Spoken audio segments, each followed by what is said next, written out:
Le chemin vers la paix intérieure, le voyage d'un stoïcien. Et si le bonheur ne dépendait pas de ce que vous possédez, mais de qui vous êtes, imaginez une vie où le chaos extérieur ne pourrait pas atteindre votre paix intérieure. C'est la promesse du stoïcisme et c'est l'histoire de Marcus, un homme qui s'est lancé dans un voyage pour découvrir le pouvoir de la vertu. Abonnez-vous et likez, s'il vous plaît. Voici Marcus, un homme en quête de bonheur. Marcus était un marchand prospère, ses navires chargés de trésors venus de contrées lointaines. Il avait une famille aimante et une vie confortable. Pourtant, une ombre persistait dans son cœur. Il n'était pas vraiment heureux. La peur de la perte, la piqûre de l'injustice, la poursuite constante du toujours plus rongeait son âme. Il aspirait à un bonheur plus profond que le plaisir éphémère. La tempête intérieure. Marcus affronte sa colère. Un jour, une tempête a fait rage dans le port, ballottant ses navires comme des jouets. La colère l'envahit alors qu'il voyait des années de travail menacées. Il voulait rager, blâmer le ciel. Mais il s'est alors souvenu des paroles d'Épictète, un philosophe stoïcien. Nous ne pouvons pas choisir ce qui nous arrive, mais nous pouvons choisir comment nous réagissons. Cela a profondément résonné en Marcus. Il réalisa que sa colère ne calmerait pas la tempête.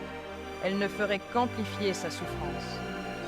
Il prit une profonde inspiration, acceptant ce qui était hors de son contrôle. La tempête continua de faire rage, mais un calme étrange s'abattit sur Marcus. Abonnez-vous et likez s'il vous plaît. S'il vous... Trouvez la tranquillité au milieu du chaos, le pouvoir de l'acceptation. La tempête s'est calmée, laissant derrière elle un sillage de destruction. Certains des navires de Marcus ont été perdus, sa richesse diminuée. Pourtant, il a été surpris de trouver un sentiment de paix intérieure. Il avait entrevu le pouvoir d'accepter ce qu'il ne pouvait pas contrôler, en se concentrant plutôt sur ses réactions. Cette expérience a allumé une étincelle en Marcus. Il a dévoré les œuvres de Sénèque, de Marc Aurèle et d'autres maîtres stoïciens. Il a appris que la vertu, la sagesse, la justice, le courage, la tempérance n'étaient pas seulement un ensemble de règles, mais la clé d'un bonheur durable. À s'élever au-dessus de l'adversité, Marcus découvre la vraie force. Les années ont passé et Marcus a dû faire face à d'autres défis.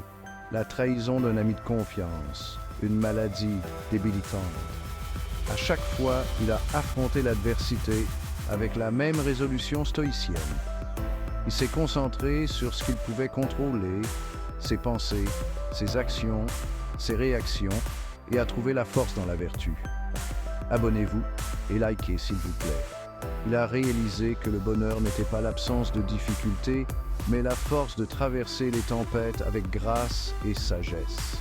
C'est en s'alignant sur la vertu qu'il a trouvé une paix véritable et durable. Les fruits de la vertu, le bonheur durable trouvé. Marcus, qui n'était plus seulement un riche marchand, est devenu un phare de sagesse et de force pour sa communauté. Les gens recherchaient ses conseils, attirés par le calme qu'il dégageait. Il avait trouvé quelque chose de bien plus précieux que la richesse matérielle. Il avait trouvé la paix intérieure.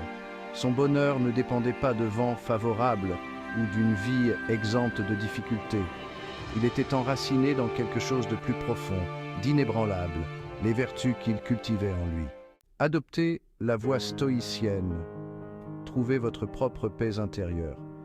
L'histoire de Marcus nous rappelle avec force que le vrai bonheur ne réside pas dans les circonstances extérieures, mais dans la cultivation de la vertu. C'est un voyage ouvert à tous, un chemin qui mène à la paix intérieure, quelles que soient les tempêtes inévitables de la vie. Abonnez-vous et likez s'il vous plaît,